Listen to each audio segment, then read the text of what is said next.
record, can I get your name and who you represent? My name is Jean Taye, and I was legal counsel for the Métis Nation of Ontario, one of the interveners in this Manitoba Métis Federation case. Can you just, I guess, explain why it is? What's your position in terms of why you think the federal government broke its commitment to the Manitoba Métis people? I think that I don't attribute any malefides or what we would say bad faith to them. I think that what it was like, I don't think they deliberately set out to say, oh, we're going to ruin the Manitoba Métis. I don't think that was what was going on. I think that what went on was a long, slow process of neglect, of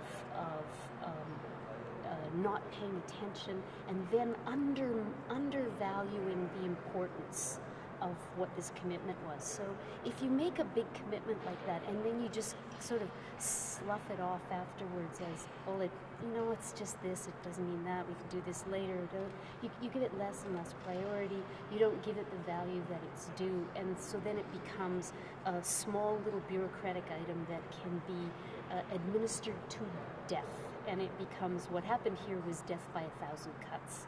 And I don't think that the government deliberately intended that every single cut was to ruin everything, but that's the result of what happened here. But I think it's because they undervalued the big commitment in the beginning, which was that this was a deal made by, and I think it's really important to note that one of the Crowns in there called it a backroom deal. It's interesting to call it a backroom deal when it's the Prime Minister of the country negotiating with you. I don't know how you call that a backroom deal. I don't think that's possible. What about the argument they're putting forward that this was so long ago that really you can't be coming bringing this to court, it's too late? Well, that's the same argument that they used to say about whether there's Indian title and all the treaty arguments, and this court has never had any trouble with that. And I think the idea really is that when you make an agreement which forms the foundations on which this country exists today. I mean, literally, this was the bringing in of 2/3 of the country into Confederation. Then how does it become moot? Those kinds of constitutional commitments, I would say, should always be alive. Now, what would happen if we had said to Quebec, well, we brought you in here and we guaranteed you your Quebec language rights, but, it's a long time ago, don't worry about it, we're not going to enforce that. I don't think this court won't have any trouble with that kind of reading of the Constitution. This is a reading of the Constitution. It was a solemn commitment to the Métis that they would, see, they were in possession. They were occupiers of the land, and then afterwards, they have no land. That's what's wrong here, is that they're the only Aboriginal people in this country who don't have land. And that's because this process was so poorly implemented. What is potentially change? Everything.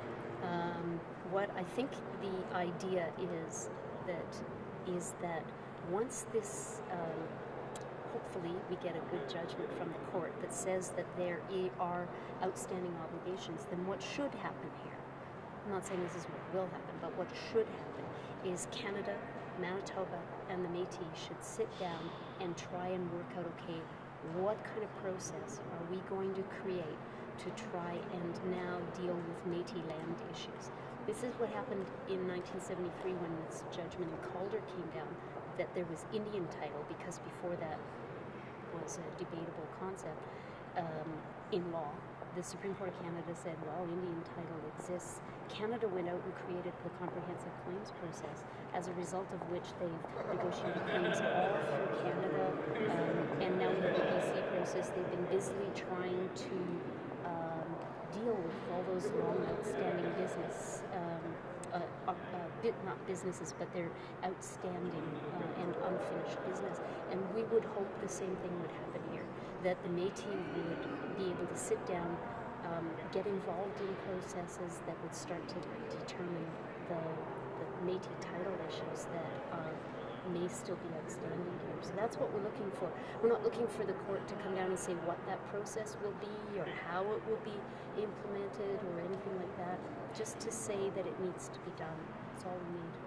Not to put words in your mouth, but is this about right and justice and story?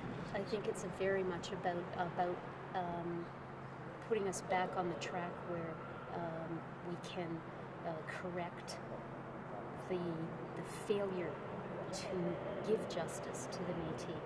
We've been talking about this for a long time. We've been running hunting cases for Métis, and we've been calling it the hunt for justice, right? And I think that that's really what we're looking for here too. Okay. Thank you. Mr. Burton.